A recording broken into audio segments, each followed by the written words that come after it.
Selamat bertemu di pembelajaran seni rupa, teman-teman. Hari ini kita akan mempelajari pembelajaran seni rupa kelas 11 pada unit 2 materi apresiasi seni rupa. Dalam pembelajaran pada materi ini siswa diharapkan mampu menyatakan secara lisan atau tertulis tentang apa yang dialami dan dirasakan ketika mengapresiasi sebuah karya seni rupa. Serta siswa dapat mempraktikkan salah satu jenis apresiasi karya seni rupa. Sebelum pembelajaran kita mulai, coba perhatikan gambar ini. Setelah kamu amati gambar tersebut, apa saja karya rupa yang terdapat pada benda itu? Dari pengamatan yang kamu lakukan tadi, kita dapat mengetahui bahan apa yang digunakan untuk berkarya dalam membuat karya tersebut serta teknik apa saja yang digunakan dalam membuat karya tersebut. Dalam kehidupan sehari-hari, baik disadari ataupun tidak, kita kerap melakukan penilaian terhadap benda-benda seni rupa. Misalnya pada saat kita memilih barang yang akan dibeli. Dalam proses penilaian tersebut kita akan menilai bagaimana bentuknya, bahannya, warnanya, hiasannya, atau makna barang tersebut bagi Anda. Makna barang yang dimaksud dapat dicontohkan misalnya Anda menjadi merasa bangga dengan gambar pada kaos tertentu, karena merasa mewakili diri Anda. Atau merek tertentu yang membuat Anda merasa bangga memakai merek tersebut. Penilaian itu bisa berdasarkan selera pribadi, subjektif, yang belum tentu sama dengan selera orang lain. Dapat juga menilai berdasarkan kriteria tertentu, misalnya seperti dicontohkan di atas. Penilaian seperti yang kita lakukan itu disebut sebagai apresiasi.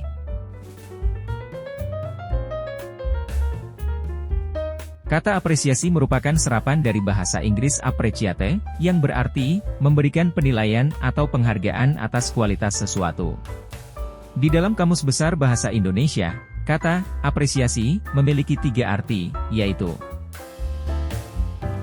yang pertama adalah kesadaran terhadap nilai seni dan budaya, yang kedua adalah penilaian, penghargaan, terhadap sesuatu, dan yang ketiga adalah kenaikan nilai barang karena harga pasarnya naik, atau permintaan pada barang itu bertambah.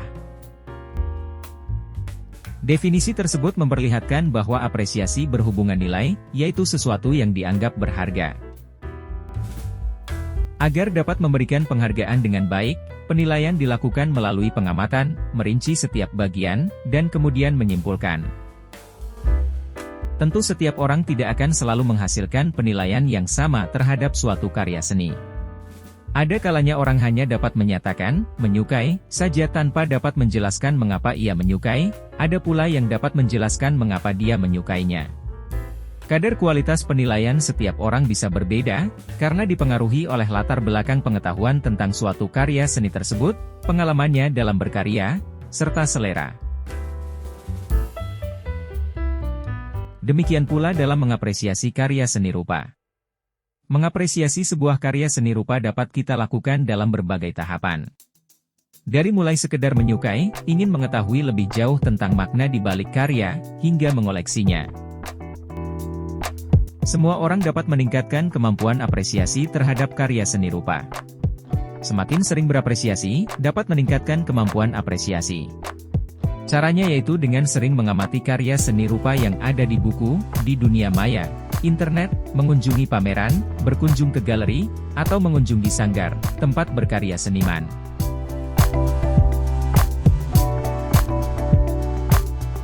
Komponen karya seni rupa. Sebuah karya seni rupa tersusun dari tiga komponen karya, yaitu, yang pertama adalah elemen visual yaitu garis, bidang, bentuk, warna, tekstur, dan ruang. Yang kedua adalah komposisi yang berisi kesatuan, keseimbangan, irama, dan pola. Dan yang ketiga adalah isi atau pesan. Ketiga komponen ini merupakan sebuah kesatuan yang utuh. Elemen-elemen visual disusun dalam sebuah komposisi untuk menyampaikan pesan. Keseluruhannya secara terpadu tersusun menjadi sebuah sarana untuk mengkomunikasikan ekspresi dan gagasan dari seniman perupa kepada orang lain.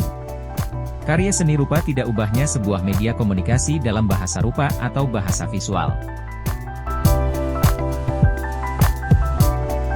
Karya representasional dan non-representasional. Sebelum membahas tentang teknik apresiasi, kita pahami dulu bagaimana objek-objek divisualisasikan, digambarkan pada sebuah karya seni rupa. Pembahasan berikut, dicontohkan pada sebuah karya seni lukis. Berdasarkan penggambaran objeknya, karya seni rupa dapat dikelompokkan menjadi dua kelompok besar, yaitu penggambaran yang representasional dan non-representasional. Penggambaran representasional adalah karya yang menampilkan penggambaran objek yang mudah kita kenali. Misalnya, gambar orang, pohon, binatang dan lain-lain.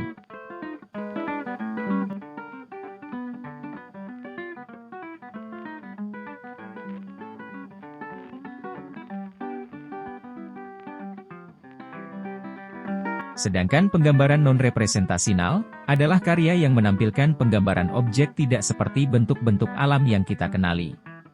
Misalnya bentuk bulat, kotak-kotak, garis-garis, dan lain-lain. Jenis dan teknik apresiasi. Berdasarkan pada tingkat kemampuan dalam berapresiasi, apresiasi seni dapat dibagi menjadi 3 jenis, yakni apresiasi empatik, apresiasi estetis, dan apresiasi kritis. Apresiasi empatik. Secara harfiah, empati artinya ikut merasakan atau memikirkan hal yang dirasakan orang lain. Dalam apresiasi empatik, apresiator berusaha ikut merasakan apa yang digambarkan di dalam karya. Contohnya ketika kita mendengarkan musik, kita ikut terhanyut oleh musik serta syair lagu yang dibawakan. Ketika kita mendengarkan lagu, Gugur Bunga, perasaan kita terbawa pada suasana kesedihan gugurnya seorang pahlawan.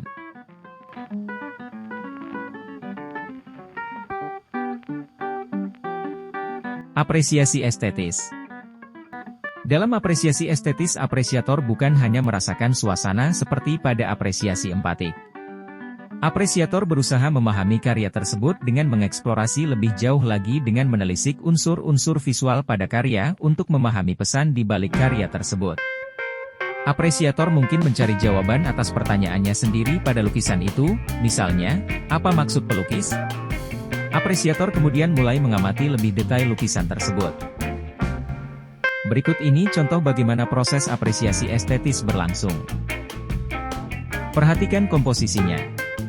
Kelompok gambar pohon besar yang dilingkari warna kuning paling besar, kelompok pohon berwarna biru lebih kecil, dan gambar harimau warna oranye paling kecil.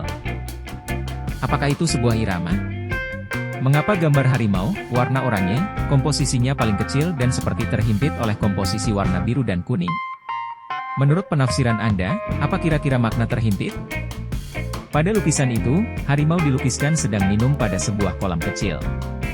Mengapa ia minum? Untuk apa ia minum? Sekarang mari kita rangkai jawaban dari pertanyaan di atas.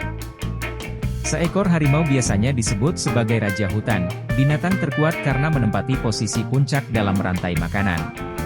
Raja hutan tersebut minum karena kehausan, agar dia tetap bertahan hidup. Jadi minum adalah daya untuk hidup.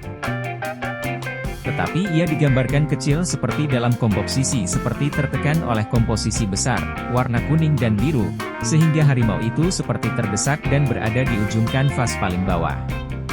Nah sekarang coba Anda simpulkan menurut Anda apa maknanya. Apresiasi kritis. Apresiasi kritis adalah apresiasi untuk menilai kualitas karya. Apresiasi kritis biasanya dilakukan oleh orang yang memiliki pengalaman dan pengetahuan yang luas dalam bidang seni sesuai yang ia amati, seperti kritikus seni atau peneliti seni. Berbeda dengan apresiasi empatik dan apresiasi estetis, apresiasi kritis menekankan pada penilaian objektif berdasarkan ilmu seni yang sudah dipelajari.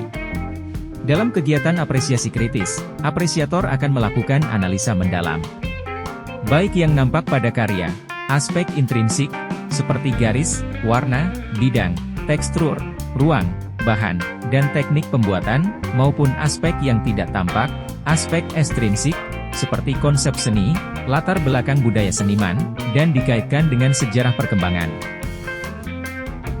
Dari analisa tersebut, apresiator melakukan pemaknaan dan menilai karya tersebut. Hasilnya adalah sebuah catatan kritik yang bisa dipublikasikan melalui media publikasi seperti buku, media massa dan sejenisnya. Catatan apresiasi kritis, biasanya dijadikan rujukan apresiasi oleh para penikmat seni, kolektor, pedagang seni dan menjadi masukan bagi senimannya. Kritik seni memiliki peran penting dalam perkembangan seni rupa. Catatan-catatan kritik seni yang dipublikasikan pada periode tertentu dapat digunakan untuk melihat perkembangan pemikiran dan praktik seni pada periode tersebut. Berikut ini contoh catatan apresiasi kritis oleh kurator pameran yaitu Asikin Hasan, Amir Sidarta, dan Mike Susanto, pada lukisan di atas, dikutip dari katalog pameran lukisan koleksi Istana Kepresidenan RI 2017. Lukisan Harimau Minum, 1863, karya Raden Saleh. Lukisan ini menampilkan suasana alam mistis, dramatis, dan warna cenderung redup. Pelukis ini lama menetap dan berkarya di Eropa. Di Perancis ia menyaksikan karya-karya pelukis Theodore Gréchaux, Eugène Delacroix, dan lain sebagainya yang karya-karyanya selalu heroik, dramatik, dan dalam ukuran besar. Mengapresiasi karya seni rupa non-representasional. Pernahkah Anda tertarik dengan sebuah kaos polos karena warnanya? Atau menikmati langit berwarna jingga pada sore hari? Keduanya tidak menggambarkan bentuk seperti yang kita kenali, tetapi mereka memiliki daya tarik. Anda tertarik dengan warna kaos, karena warnanya. Warna kaos ini bukan warna yang mewakili bentuk apapun. Demikian pula dengan langit berwarna jingga, tidak menggambarkan suatu bentuk apapun atau non-representasional, selain warna jingga itu sendiri. Mengapresiasi karya seni rupa non-representasional dapat diumpamakan seperti itu. Berikut ini beberapa contoh karya non-representasional. Jackson Pollock, 1912 hingga 1956, berasal dari Amerika. Pada lukisan di atas, ia membuat cipratan dan lelehan cat. Salah satu cara mengapresiasinya, kita dapat membayangkan bagaimana pelukis gerakan tangan pelukis saat membuat lukisan di atas sebuah bidang yang memanjang. Melalui tebal tipis cat, kita dapat memperkirakan pada titik mana gerakan itu lambat, pada titik mana gerakan itu cepat. Anda dapat mencobanya agar dapat merasakan, bahkan sambil diiringi musik. Piet Mondrian, 1872-1944, salah seorang pelukis terkemuka kelahiran Belanda. Karya-karyanya merupakan komposisi geometris dan garis-garis. Seperti dapat dilihat dari judul lukisan, komposisi merah, biru, dan kuning. Warna pada lukisan sebagai warna tanpa bermaksud memiliki konotasi lain selain warna. Seperti juga Anda tertarik warna kaos tanpa konotasi lain selain warna itu sendiri. Arahmayani, 1961, seorang perupa perempuan dari Bandung. Karya-karyanya banyak mengambil tema sosial, budaya, dan lingkungan hidup. Karya dengan judul, Nyanyian Pelangi, merupakan salah satu dari beragam media berkarya Arahmayani. Pada karya ini, ia mengambil bentuk huruf Arab, tanpa bermaksud menyusunnya menjadi kata atau kalimat.